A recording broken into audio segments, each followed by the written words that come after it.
हरियाणा कांग्रेस के पूर्व सीएम चौधरी भूपेंद्र सिंह हुड्डा लगातार सभी जिलों और हलकों में जा करके विधानसभा की नब्ज टटोल रहे हैं। ठीक भूपेंद्र सिंह हुड्डा वो नेता हैं जिनको जनता कहती है कि यदि फ्री हैंड दे दिया जाए तो कांग्रेस सत्ता में लौट सकती है, अन्यथा नहीं। आज इस बात का विश्लेषण करने के लिए जब कई सत्ता के जानकारों से बातचीत की गई तो स्पष्ट रूप से जो जवाब सामने आया उसको लेकर के भूपेंद्र सिंह हुड्डा पूरी तैयारी कर चुके हैं। भूपेंद्र सिंह हुड्डा इतनी आसानी से हार मानने वाले नेता नहीं हैं।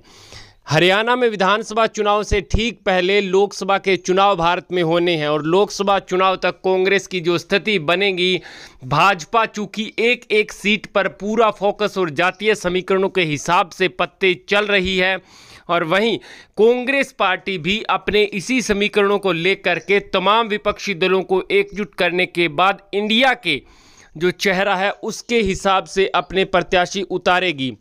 और ऐसे में निश्चित रूप से हाईकमान का सीधा हस्तक्षेप लोकसभा चुनाव में रहने वाला है।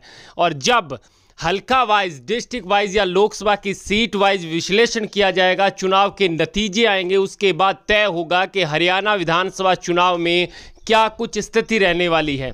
टिकट का वितरण किसके आधार पर किया जाएगा, क्या जहां पर बहुमत के नेता होंगे उनके आधार पर किया जाएगा या जो जनता के बीच लोकप्रिय होगा उनके आधार पर किया जाएगा। जो जनता के बीच लोकप्रिय होगा उनके आधार पर किया जाएगा तो पूर्व सीएम चौधरी भूपेंद्र सिंह हुड्डा का शायद ही कोई सानी नजर आ रहा है। भले ही फिलहाल वो कांग्रेस में एसआरके की जोड़ी के तिकड़ी के सामने अलग थलग पड़ते हुए दिखाई दे रहे हैं, लेकिन भूपेंद्र सिंह हुड्डा वो नेता हैं जो आसानी से हार नहीं मानते।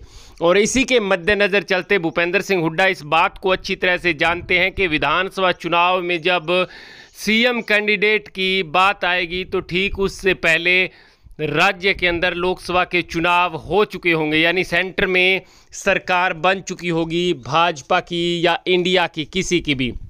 और उसके बाद हरियाणा की भी सभी लोकसभा सीट के नतीजे आए होंगे और ऐसे में यदि कांग्रेस 10 की 10 सीट जीतती है तो निश्चित रूप से कहीं ना कहीं सीधा फर्क पूरी कांग्रेस हाईकमान को जाएगा। और यदि ऐसा होता है तो फिर सेंटर में भाजपा की सरकार नहीं बनेगी, यानी कि और यदि 10 की 10 सीट नहीं जीतती है तो फिर भूपेंद्र सिंह हुड्डा को विधानसभा में फ्री हैंड दिया जा सकता है, भले ही कहीं ना कहीं तिकड़ी को एडजस्ट करके।